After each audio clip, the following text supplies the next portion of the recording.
One of the most interesting and underrated topics in Watch Dogs 1 is the rise and influence of the Blume Corporation, specifically how this single private tech company quietly becomes one of the most powerful entities in the entire Watch Dogs universe. Blume isn't just another corporate villain. They're the architects of CTOS itself, the system that runs Chicago and later expands across the country. Their power doesn't come from guns, gangs, or political influence. It comes from information, which makes them far more dangerous than any crime syndicate Aiden faces. What makes Blume so compelling is how they operate in plain sight, presenting themselves as innovators and protectors while using their technology to monitor, categorize, and ultimately control people without their knowledge. They sell safety while secretly building a surveillance empire. What really sets Blume apart is how deeply they manipulate the population using data harvesting. Watch Dogs 1 shows this subtly through its profiling mechanic. Every NPC has personal information stored, categorized, and instantly accessible. This isn't just a gameplay feature, it's a narrative point that reveals how normalized the invasion of privacy has become. Blume isn't hacking people. People are willingly handing over their entire lives to the system. The disturbing part is that it all feels believable. Emails, income, health issues, criminal records, CTOS knows everything. And Blume profits from it, trading data between corporations, governments, and criminal groups. Aiden's ability to hack the city is only possible because Blume created a system with almost no safeguards, and that's the biggest red flag. They never cared about protecting citizens, they cared about controlling them. But the most significant moment that exposes Blume's corruption is tied to their decision to work with criminal organizations to protect CTOS from being exposed. They hire fixers, manipulate politicians, and even attempt assassinations just to keep their system intact.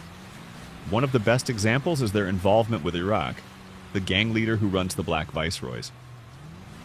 Blume secretly supplies him with sensitive data, giving him leverage over rivals and allowing him to build a massive blackmail operation. This partnership isn't accidental, it's strategic. Blume knows that criminals keep the system profitable by creating fear, chaos, and demand for more surveillance. The fact that a corporation willingly empowers a violent gang shows how deeply compromised their moral foundation is. By the end of Watch Dogs 1, players realize that Blume is the real villain, not the individuals Aiden hunts. The company represents unchecked corporate power, the dangers of centralized technology, and the erosion of personal freedom. The game never beats you over the head with this message. It lets you see it unfold as you navigate a world built on quiet control. And the most unsettling part? Even after Aiden exposes parts of their corruption, Blume survives, adapts, and expands, setting the stage for the entire franchise. What makes Blume even more chilling is that they never face real consequences for what they have done. Aiden might disrupt their operations, leak data, and expose their connections, but Blume treats it as a minor inconvenience, just a bump in their long-term plan. The company keeps growing, keeps spreading CTOS, and keeps refining its tools of control. If there's one part of Watch Dogs 1 that players tend to forget, yet it holds some of the most important world building in the entire game, it's the bunker, that hidden, off-the-grid facility Aiden and T-Bone turn into the ultimate hacker headquarters. What makes the bunker so fascinating isn't just that it's a secret base, it's that it represents everything CTOS wants to destroy: independence, anonymity, and unmonitored digital freedom.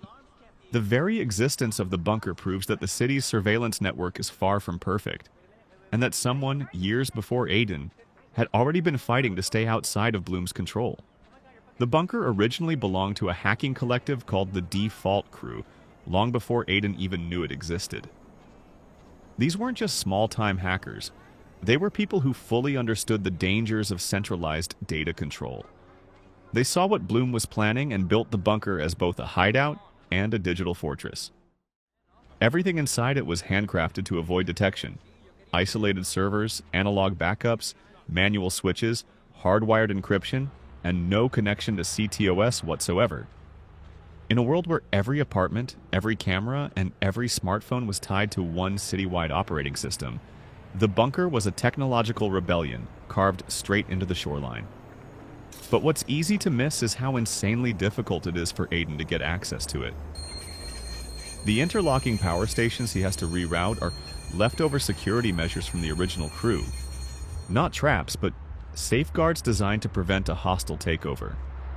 Only someone who understood network logic the same way they did could unlock it. So when Aiden does finally break in, it's a subtle moment of storytelling. He's stepping into the shoes of a previous generation of hackers who fought the same war he's fighting now. Once Aiden restores it, the bunker becomes more than a hideout. It becomes the gang's war room. Southbound train This is where Aiden, shortly. T-Bone, Clara, and later even Jordy regroup, plan, and analyze. It's where the game's major breakthroughs happen, including cracking Iraq's servers and exposing some of Blume's darkest secrets. The irony is that Aiden, who spends most of the game on the run, finally finds his safest place not in a home, safe house, or police-protected location, but in a repurposed hacker relic built by anonymous people who disappeared long before the story began. It's a reminder that Aiden isn't the first to fight back, and he won't be the last. Even more interesting is the location itself.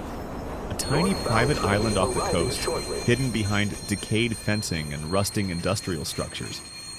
There are no cameras, no civilians, no CTOS nodes, nothing for the system to latch onto.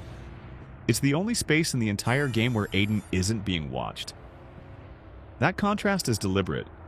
The game constantly pushes the idea that privacy is extinct, yet the bunker visually and mechanically gives the player a taste of what real privacy feels like in the world of Watch Dogs. And then there's T-Bone's connection to it. He doesn't just help Aiden use the bunker, he understands it. He recognizes the architecture, the coding style, the security methods. It's personal to him because he comes from the same underground hacking culture that built it. The bunker isn't just a location, it's a snapshot of the hacker world before Blume took over. It's a time capsule of unregulated digital freedom. What makes the bunker one of the most underappreciated elements of Watch Dogs 1 is that it quietly represents the entire theme of the game. It's the physical embodiment of the fight against mass surveillance. Aiden's journey is about reclaiming control from a system that watches everything, and the bunker is the only place where that control is finally in his hands.